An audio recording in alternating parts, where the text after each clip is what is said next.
पार्वती पहि जाए तुम प्रेम परीक्षा ले हो। गिरे तेरे पठ एओ भवन दूर करे ओ संदेह हो। आप लोग पार्वती के पास जाकर उनके प्रेम की परीक्षा लीजिए और हिमाचल को कहकर उन्हें पार्वती को लेवा लाने के लिए भेजिए तथा पार्वती को घर भिजवाइए और उनके संदेह को दूर कीजिए। जिसे हैं गौरे देखी तह कैसी मूरते मंत तपस्या जैसी। बोले मुनि सुनु शैल कुमारी करहु कवन कारण तप भारे।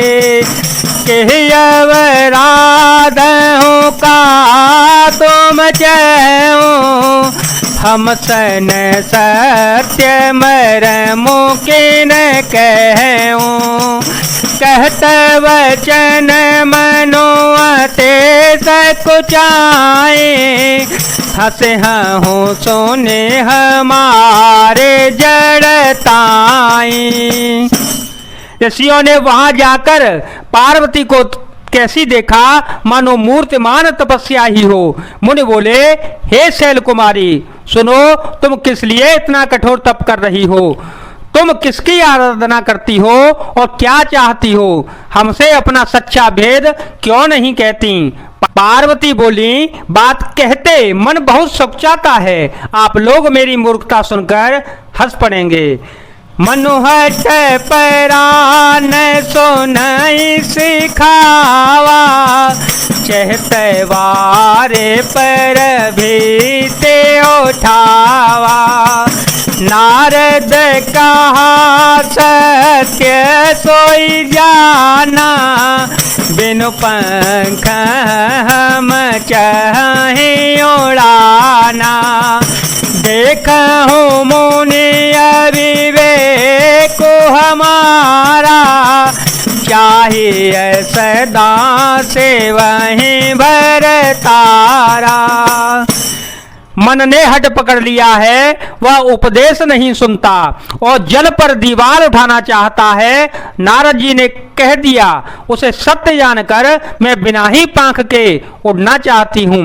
हे मुनियों, आप मेरा अज्ञान तो देखिए कि मैं सदा शिव जी को ही पति बनाना चाहती हूँ। सुनत वचन विहते ऋषय गिरि संभवतव देह। नारद करयो उपदेशो सुने कहूँ बसे ओ के सुगे। राम सिया राम सिया राम सिया राम सिया राम जय जय राम। पार्वती जी की बात सुनते ही ऋषि लोग हंस पड़े और बोले, तुम्हारा शरीर पर्वत से ही तो उत्पन्न हुआ है। भला कहो तो नारद का उपदेश सुनकर आज तक किसका घर बसा है? दक्ष सुत हैं उपदेश ही जाई तिन तेरे भवनों न देखाई। क्षेत्र के तो कर घरों न घाला कनक कसे पोकर पुण्य सहाला। नारद सिक जय सुनहि नर नारी अवसे होए तजो भवनो बेकारी। मन कपटी तन सज्जन चीना आपो सरे सवही चहकीना।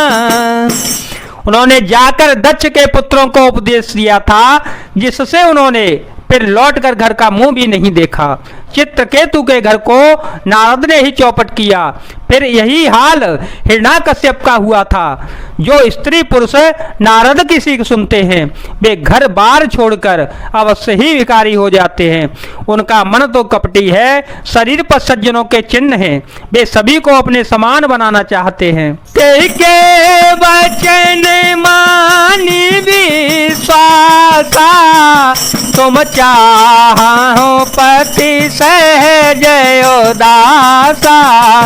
निर्गुल नीलज कुबेश के पाली, अकुल गेह दिगंबर ब्याली।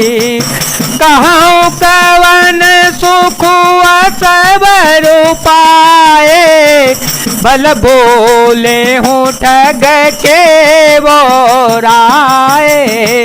पंच कहे शिव सती विवाही, पुण्य वडेरी मराए ताही। उनके वचनों पर विश्वास मानकर तुम ऐसा पति चाहती हो जो स्वभाव से ही उदासीन, गुणहीन, निर्लज्ज, बुरे वेश वाला, नर कपालों की माला पहनने वाला, कुलहीन, बिना घर का, बार का, नंगा और शरीर पर सांपों को लपेटे रखने वाला। ऐसे वर के मिलने से कहो तुम्हें क्या सुख होगा। तुम उस ठग नारद के बहकावे में आकर खूब भूली। पहले पंचों के कहने से शिवजी ने सती से विवाह किया था, परंतु फिर उसे त्याग कर मरवा डाला।